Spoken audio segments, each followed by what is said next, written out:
Hello everyone, कैसे हो आप सभी? आई होप कि सभी लोग अच्छे होंगे। आपको खुशी से चल रही है।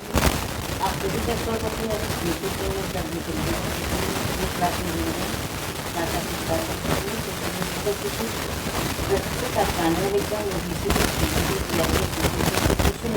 कोई भी करना और फिर सभी लोग शेयर कर दें। आज का ये फर्स्ट क्वेश्चन है, भारत में सामाजिक परिवर्तन के संदर्भ में ब्राह्मणीकरण की अवधारणा का प्रथम इस्तेमाल किया गया था। भारत में सामाजिक परिवर्तन के संदर्भ में ब्राह्मणीकरण की अवधारणा का प्रथम इस्तेमाल किया गया था। आंद्रे वेत्तई, एफ.जी. बेली, एम.एन. श्रीनिवास, योगेंद्र सिंह। क्या हो जाएंगे इसके राइट आंसर? ऑप्शन सी हो जाएंगे, एम.एन. श्रीनिवास के द्वारा किया गया था। नेक्स्ट क्वेश्चन है,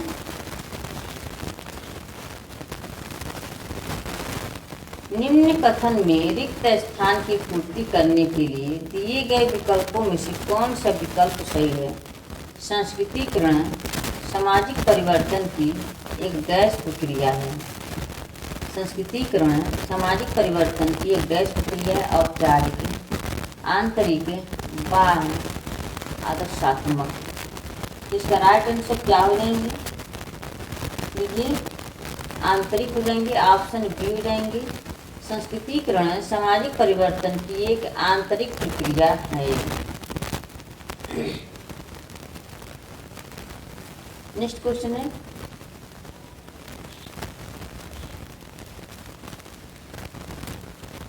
संस्कृतिकरण के विषय में निम्नलिखित कथनों में से कौन सा एक सही है? संस्कृतिकरण के विषय में निम्नलिखित कथनों में से कौन सा एक सही है? यह एक संरचनात्मक परिवर्तन की प्रक्रिया है। यह भारत में अंग्रेजी शासन के आगमन के साथ प्रारंभ हुई। यह सामाजिक परिवर्तन का बहिर्जात स्रोत है। यह एक स्थितिक परिवर्तन की प्रक्रिया है। क्या हो जाएंगे इसके राइट आंसर?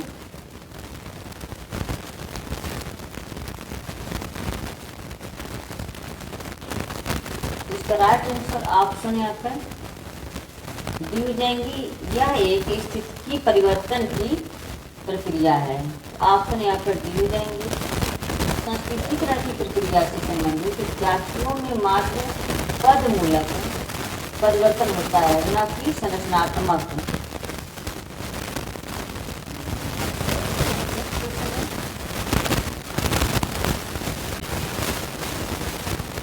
संस्कृतिकरण की प्रक्रिया के विश्लेषण में श्रीनिवास जाति की व्याख्या करते हैं, यथा संरचनात्मक संवर्ग, अमूर्त संवर्ग, सापेक्ष संवर्ग, सांस्कृतिक संवर्ग।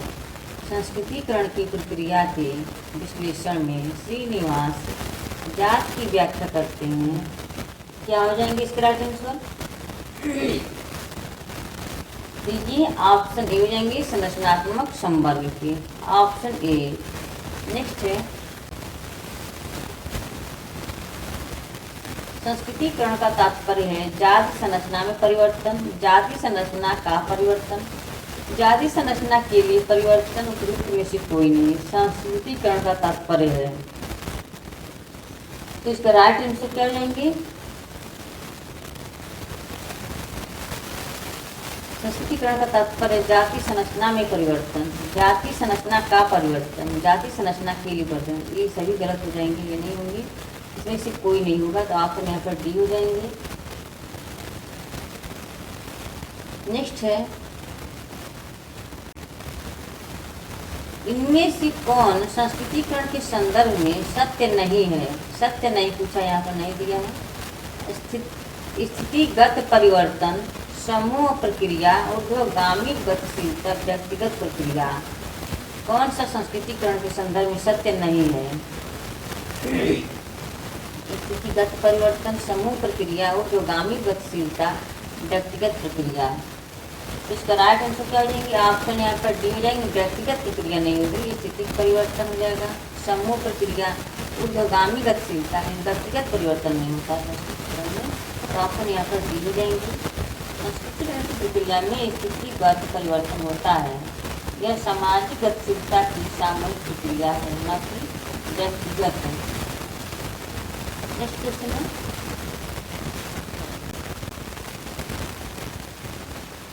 संस्कृतिकरण वह प्रक्रिया है जिसके द्वारा कोई निम्न हिंदू जाति या कोई जनजाति अथवा अन्य समूह किसी उच्च और प्राय द्विज जाति की दिशा में अपने रीति रिवाज, कर्म कांड, विचारधारा और जीवन पद्धति को बदलता है। यह परिभाषा किस विद्वान द्वारा दी गई है?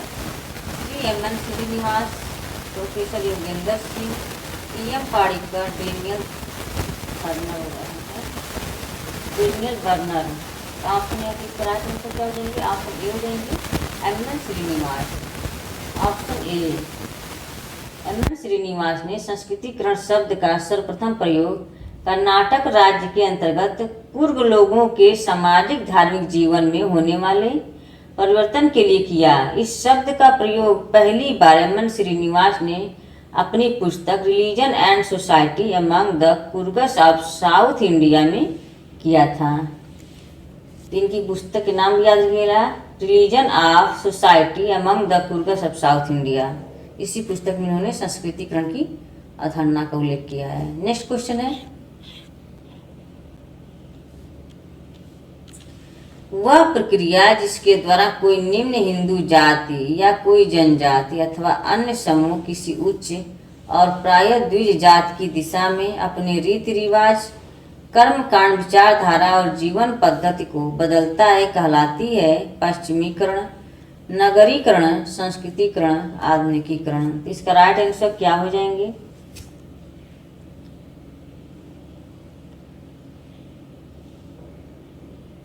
वह प्रक्रिया जिसके द्वारा कोई निम्न हिंदू जाति या कोई जनजाति अथवा अन्य समूह किसी उच्च और प्राय द्विज जाति की दिशा में अपने रीति रिवाज, कर्म कांड, विचारधारा और जीवन पद्धति को बदलता है तो कहलाता है ये संस्कृतिकरण। तो ऑप्शन यहाँ पे सी हो जाएंगे। नेक्स्ट क्वेश्चन है, जब कोई निम्न हिंदू जाति या कोई जनजाति या कोई अन्य पिछड़ा किसी उच्च या प्राय द्विज, ये सेम क्वेश्चन है लग रहा है, तो सेम क्वेश्चन है, दिशा में अपने रीति रिवाज धारा की, इसमें भी संस्कृतिकरण हो जाएंगे। नेक्स्ट क्वेश्चन है, निम्नांकित में कौन से समाजशास्त्री ने दक्षिण भारत के कुर्ग लोगों में धर्म और समाज का अध्ययन किया है? निम्नांकित में कौन से समाजशास्त्री ने दक्षिण भारत के कुर्ग लोगों में धर्म और समाज का अध्ययन किया है? GS Ghurye, KM Kapadia, MN Srinivas, DN Majumdar. इसका राइट आंसर क्या हो जाएंगे? ऑप्शन सी हो जाएंगे MN श्रीनिवास। नेक्स्ट क्वेश्चन है,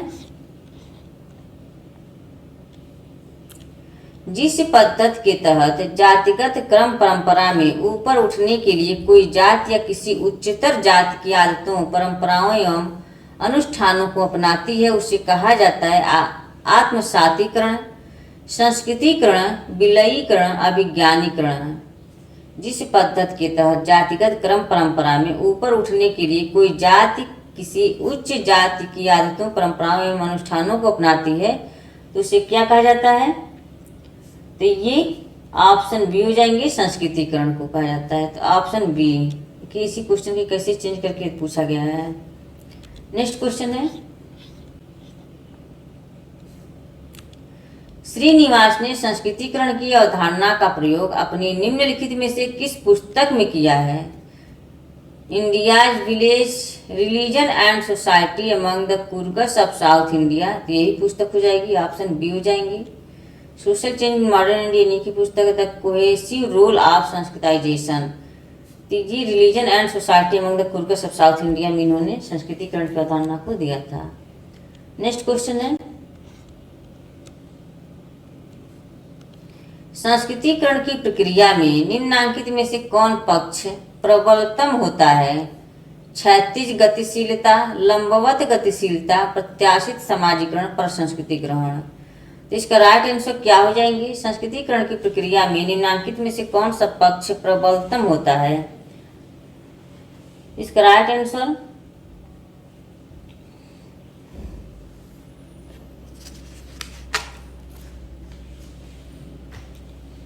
इसका राइट आंसर ऑप्शन सी हो जाएंगे, प्रत्याशित समाजीकरण। Option C. नेक्स्ट क्वेश्चन है, संस्कृतिकरण को अग्रिम समाजीकरण की प्रक्रिया किसने कहा है? संस्कृतिकरण को अग्रिम समाजीकरण की प्रक्रिया किसने कहा है? ए के शरण, योगेंद्र सिंह, योगेश अटल, दीपांकर गुप्ता। इसका राइट आंसर क्या हो जाएंगे? ऑप्शन बी हो जाएंगे, योगेंद्र सिंह। योगेंद्र सिंह ने संस्कृतिकरण को अग्रिम समाजीकरण की प्रक्रिया कहा है, तो ऑप्शन यहाँ पे बी हो जाएंगे। नेक्स्ट क्वेश्चन है, निम्न जातियों में होने वाले सामाजिक परिवर्तन को समझने हेतु एम.एन. श्रीनिवास ने किस सिद्धांत को प्रतिपादित किया है? आधुनिकीकरण, धर्मनिरपेक्षता, संस्कृतिकरण, पश्चिमीकरण। इसका राइट आंसर क्या हो जाएंगे? तो ऑप्शन सी हो जाएंगे, संस्कृतिकरण, ऑप्शन सी। नेक्स्ट क्वेश्चन है, सामाजिक गतिशीलता की प्रक्रिया से सांस्कृतिकरण के विश्लेषण हेतु एम.एन. श्रीनिवास ने आर.के. मार्टन के कौन से सिद्धांत को अपनाया था? सामाजिक गतिशीलता की प्रक्रिया से सांस्कृतिकरण के विश्लेषण हेतु एम.एन. श्रीनिवास ने आर.के. मार्टन के कौन से सिद्धांत को अपनाया था? मध्य अधिसीमा सिद्धांत, सामाजिक विचलन सिद्धांत, संदर्भ समूह सिद्धांत, परिस्थिति एवं भूमिका सिद्धांत। तो इसका राइट आंसर क्या हो जाएंगे? तो ये संदर्भ समूह सिद्धांत हो जाएंगे, ऑप्शन सी। नेक्स्ट क्वेश्चन है, निम्नलिखित में से जो सांस्कृतिकरण की प्रक्रिया से संबंधित नहीं है उस पर निशान लगाएं। सांस्कृतिकरण की प्रक्रिया से संबंधित नहीं है तो कौन सा हो जाएगा? वह जात समूहों से संबंधित है, यह सामाजिक गतिशीलता की ओर संकेत करता है, इसके एक से अधिक आयाम है, यह ऋतु जनन संबंधी परिवर्तन है। इसका राइट आंसर क्या हो जाएंगे? तो ऑप्शन डी हो जाएंगे, ऑप्शन डी, यह ऋतु जनन संबंधी परिवर्तन है, ऑप्शन डी। नेक्स्ट क्वेश्चन है, निम्नलिखित में से किसने सार्वभौमिकरण और स्थानीयकरण की अवधारणा का उपयोग भारतीय समाज के अध्ययन में किया है? A R. Desai, D N. Majumdar, M N. Srinivas, McKim Marriott. सार्वभौमिकरण और स्थानीयकरण की अवधारणा का उपयोग भारतीय समाज के अध्ययन में किसने किया है? तो इसका राइट आंसर क्या हो जाएंगे? तो ये मैकिम मैरियट हो जाएंगे, तो ऑप्शन डी हो जाएंगे, मैकिम मैरियट। नेक्स्ट क्वेश्चन है,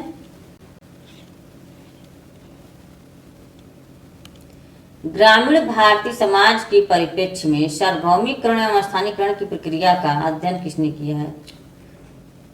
तो भी मैकिम मैरियट हो जाएगा। नेक्स्ट क्वेश्चन है,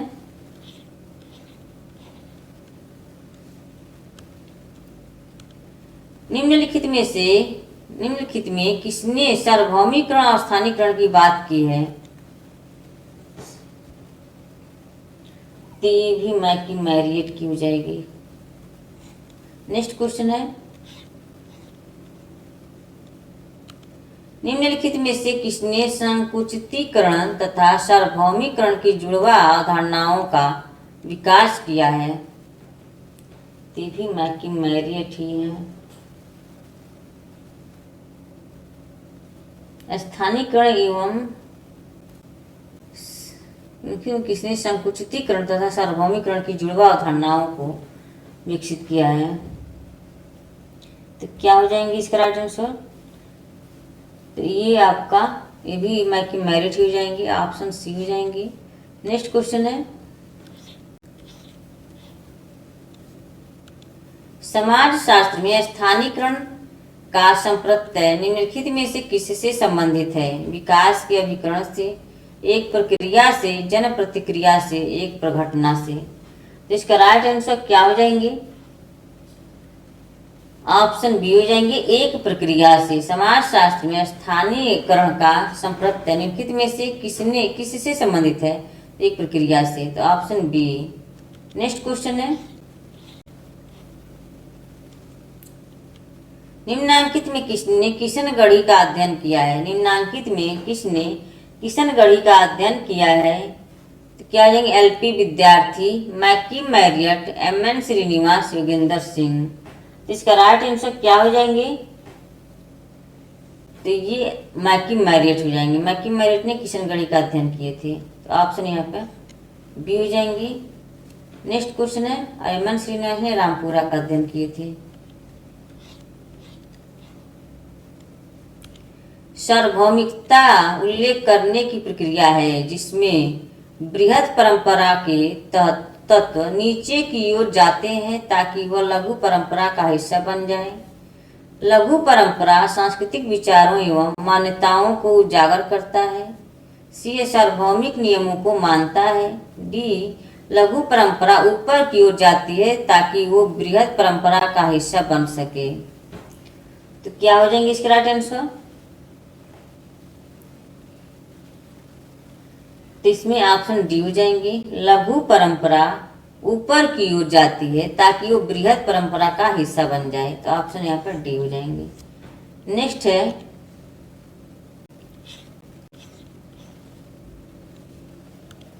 धर्मनिरपेक्षीकरण का अर्थ है। धर्मनिरपेक्षीकरण का अर्थ है सभी धर्मों को समान सम्मान देना, किसी धर्म में विश्वास न करना, प्रत्येक धर्म के प्रति नफरत, उपयुक्त में से कोई नहीं। धर्मनिरपेक्षीकरण का अर्थ है, तो क्या हो जाएंगे इसके राइट आंसर? ऑप्शन ए हो जाएंगे, सभी धर्मों को समान सम्मान देना, ऑप्शन ए। नेक्स्ट है, निम्नलिखित में से कौन सा एक धर्मनिरपेक्षता का आवश्यक तत्व नहीं है? धर्मनिरपेक्षता का आवश्यक तत्व नहीं है, यह दिया है। धार्मिक सहिष्णुता, लौकिकता, जातिवाद, समानता एवं बंधुत्व। इसका राइट आंसर क्या हो जाएंगे? ऑप्शन सी हो जाएंगे, जातिवाद, ऑप्शन सी। नेक्स्ट क्वेश्चन है,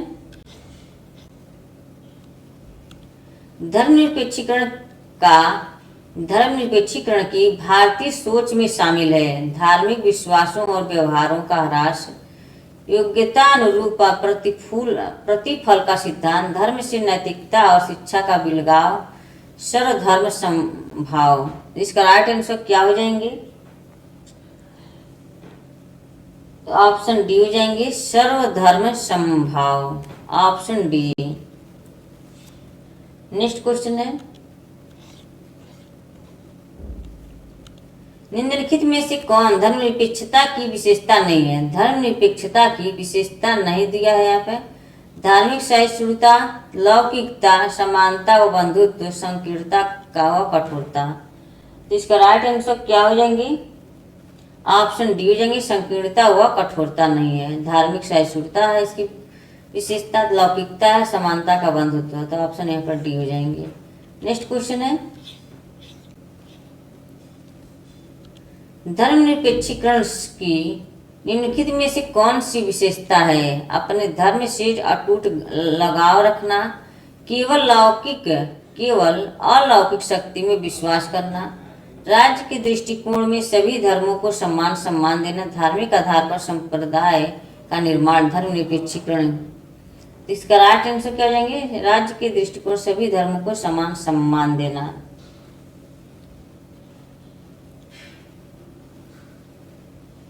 राज्य के दृष्टिकोण से सभी धर्मों को समान सम्मान देना, ऑप्शन यहाँ पे सी हो जाएंगे। नेक्स्ट क्वेश्चन है, आज का ये लास्ट क्वेश्चन है, धर्मनिरपेक्षीकरण शब्द का अर्थ है कि जो कुछ पहले धार्मिक माना जाता था वह अब वैसा नहीं माना जा रहा है। किसने परिभाषित किया? A R Desai, Yogendra Singh, M N Srinivas, S C Dube. तो इसका राइट आंसर क्या हो जाएंगे? ऑप्शन सी हो जाएंगे, M N Srinivas, option C. तो फ्रेंड्स, आज का सेशन यही समाप्त होता है। आई होप ये क्लास पसंद आई हो। क्लास से पहली बार जुड़े प्लीज चैनल को सब्सक्राइब कर लें। जितने लोग वाचिंग कर रहे हैं, आपका कमेंट और आपका ये रिस्पॉन्स जो आता है उससे एक ऊर्जा रहती है कि आप लोगों से उत्साह बढ़ता है कि हाँ मुझे भी अच्छे से क्लास करना चाहिए। तो प्लीज़ आप लोग कमेंट करके मुझे जरूर बताया करें कि क्लास कैसी लगी। Okay, bye bye, take care.